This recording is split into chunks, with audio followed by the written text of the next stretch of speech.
Bonjour à tous, c'est Jean Lucot, sur sa chaîne YouTube, avec une extinction de voix. Je suis obligé d'utiliser une voix artificielle pour vous présenter les actualités. Veuillez m'en excuser. Aujourd'hui, nous avons parlé de... Imaginez un instant, vous êtes en pleine nuit, le silence règne sur la ville de Gomel, quand soudain, une explosion retentit dans le ciel, suivie d'un sifflement sinistre. Les habitants sursautent, les fenêtres tremblent, et en quelques secondes, le calme est brisé. Ce n'est pas un incendie, ce n'est pas un orage, c'est un drone kamikaze, abattu en plein vol. Que s'est-il réellement passé cette nuit-là? Pourquoi un drone non identifié s'aventurerait-il dans l'espace aérien de Gomel? Qui était derrière cette attaque? Autant de questions qui rendent cette affaire aussi intrigante qu'inquiétante. Depuis plusieurs années, les drones ont transformé la manière dont les conflits se déroulent. Discrets, agiles, capables d'atteindre leur cible avec une précision redoutable, ils sont devenus une arme de choix pour les opérations secrètes et les frappes ciblées. Mais là, ce qui est frappant, c'est que ce drone était un kamikaze. C'est-à-dire qu'il ne filmait pas, il ne surveillait pas, il était conçu pour frapper et exploser. Alors, d'où venait-il? Qui l'a lancé? Et surtout, quelle était sa cible?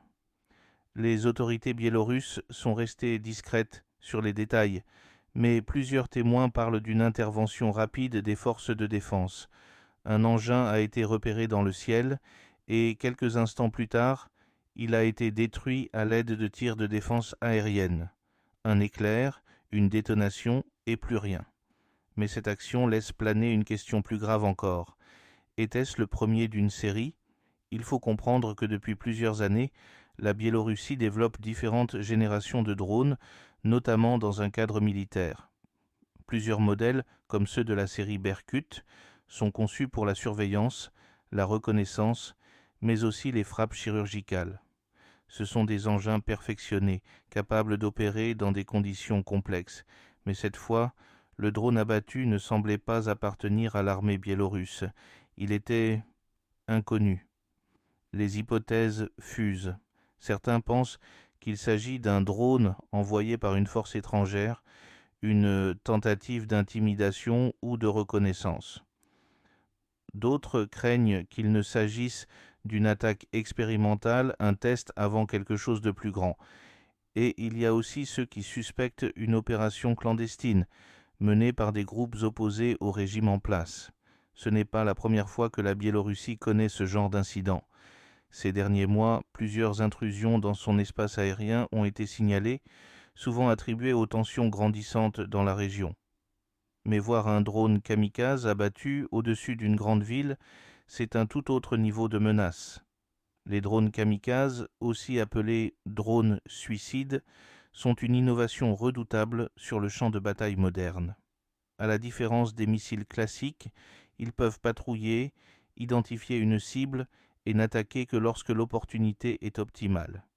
Ils ne nécessitent pas un pilote en temps réel, ils reçoivent simplement des ordres, puis ils exécutent leur mission, quoi qu'il en coûte.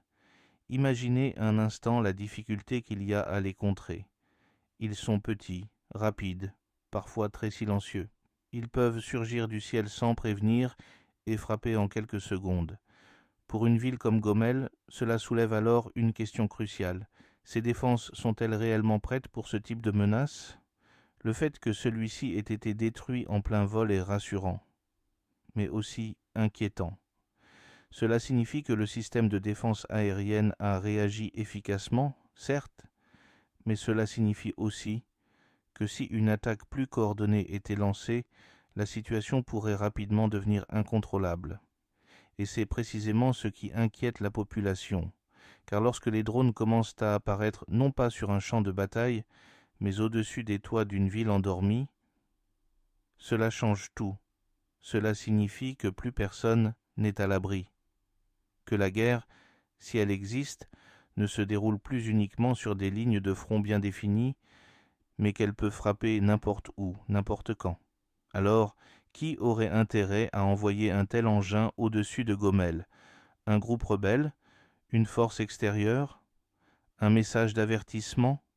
les enquêteurs analysent les fragments du drone abattu, cherchant des indices sur son origine, son fabricant, sa technologie. Car dans ces quelques débris calcinés se cache peut-être la clé pour comprendre qui a lancé cette attaque. En attendant, une chose est certaine, ce n'est pas un incident isolé, ce n'est pas une anomalie sans importance, c'est un signe que la menace évolue, que la guerre, sous toutes ses formes, entre dans une nouvelle ère. Les drones kamikazes ne sont plus de la science-fiction, ils sont bel et bien là, et Gomel vient d'en faire l'amère expérience. Reste à savoir si ce n'est qu'un prélude, ou le début de quelque chose de bien plus grand. Fidèlement Jean-Luc O.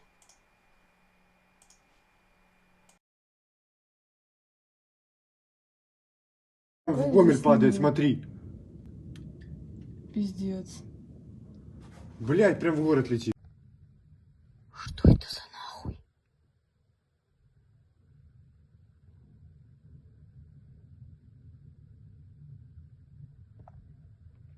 Что за